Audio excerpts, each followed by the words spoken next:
Once upon a midnight dreary, while I wandered weak and weary, while I nodded nearly napping, suddenly there came a tapping, as of someone gently rapping at my chamber door. "'Tis some visitor," I muttered, tapping at my chamber door.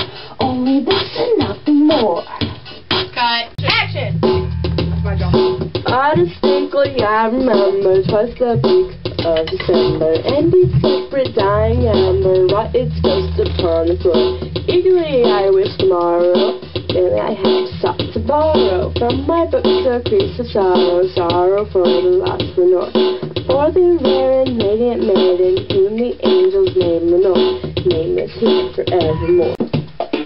And the silken, sad, uncertain rustling of these purple curtains fill me with fantastic terrors never felt before. So that to still the beating of my heart I stood repeating, "It's some visitors entreating entrance at my chamber door. Some my visitor entering entrance at my chamber door. This it is and nothing more."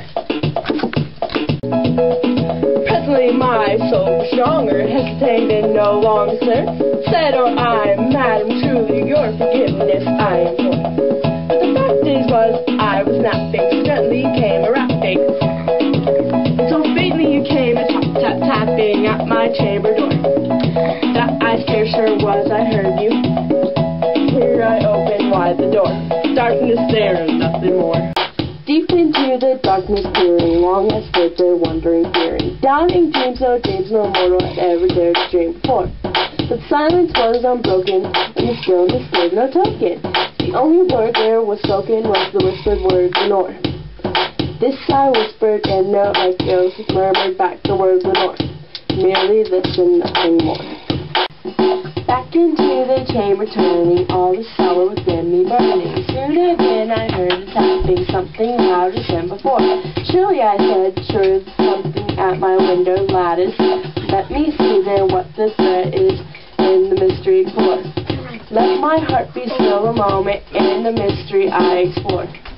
'Tis the wind and nothing more." Open here I flung the shutter, when with many a flirt and flutter, in there stepped the stately raven of the stately days of yore. Not the least obeisance made he, not a minute stopped or stayed he, but with mien of lord and lady, perched above my chamber door, perched upon a bust of Pallas, just above my chamber door, perched and sat, and nothing more. Then the ebony bird beguiling my sad fancy into smiling, by the grave and stern decorum of the countenance it swore. "Though thy crest be shorn and shaven, thou," I said, "art sure no craven, ghastly grim and ancient raven, wandering from the nightly shore. Tell me what thy lordly name is on the nice Plutonian shore." Quoth the raven, "Nevermore." Much I marveled this ungainly found to hear discourse so plainly, though its answer little meaning, little relevance bore. For we cannot help agreeing that no living human being ever yet was blessed with seeing bird above his chamber door, bird or beast upon the sculpted bust above his chamber door, with such name as Nevermore. But that raven sitting lonely on that placid bust spoke only that word, as if it stole that one word he did outpour. Nothing farther than he uttered, not a feather than he fluttered, still scarce be more than I muttered. All the friends have flown before. On the morrow he will leave me, as my hopes have flown before. Then the bird said, "Nevermore." Startled at the stillness broken by the reply so aptly spoken, doubtless said, "Ah!" What it utters is its only stock and star caught from some unhappy master whom unmerciful disaster followed faster, till his songs one burden bore, till the dirges of his hope that melancholy burden bore of never and nevermore. But the raven still beguiling all my sad soul into smiling, straight I wheeled a cushioned seat in front of bird and bust and door. Then upon the velvet sinking, I betook myself to linking fancy unto fancy, thinking this almost bird of yore What this grim, ungainly, ghastly, gaunt, and ominous bird of yore, mint and croaking, nevermore. This I sat engaged in guessing, but no syllable expressing, to the fowl whose fiery eyes now burned into my bosom's core.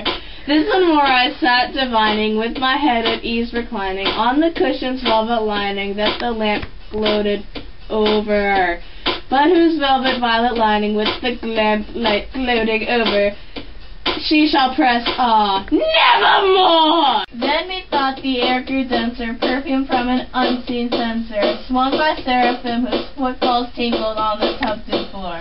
Wretch! I cried, thy God hath lent thee, by these angels he hath sent thee, respite and respite and nepenthe from thy memories of Lenore. Quaff, oh quaff, this kind nepenthe and forget this lost Lenore. Quoth the raven, nevermore! Said I, thing of evil, prophet still if bird or devil, whether tempted sent or whether tempted tossed thee here ashore, desolate yet all undaunted, on this desert land enchanted, on this home by horror haunted. Tell me truly, I implore, is there balm of gilded? Tell me, I implore. Quoth the raven, nevermore. Prophet said I, thing of evil, prophet still if bird or devil, by that heaven that bends above us, by that God we both adore. Tell this soul with sorrow laden, if within a distant Aden, it shall pass a Satan maiden, whom the angels name Lenore. Claps of rare and radiant maiden, whom the angels name Lenore. Quoth the raven, nevermore. Be that our sign of parting, bird or fiend, I shriek, upstarting. Get thee back into the tempest and the night's Plutonian shore. Leave no black plume as a token of the lie thy soul has spoken. Leave my loneliness unbroken. Quit the bust above my door. Take thy beak from my heart and take thy fall from above my door. That door, quoth the raven, nevermore. Action. And the raven, like never flitting, is like still sitting, on the pallid bust of Pallas, just above my chamber door. And his eyes have all the seeing of a demon's hour dreaming, and the lamp's light o'er him is streaming, throws his shadows on the floor. And my soul from out that shadow that lies floating on the floor shall be lifted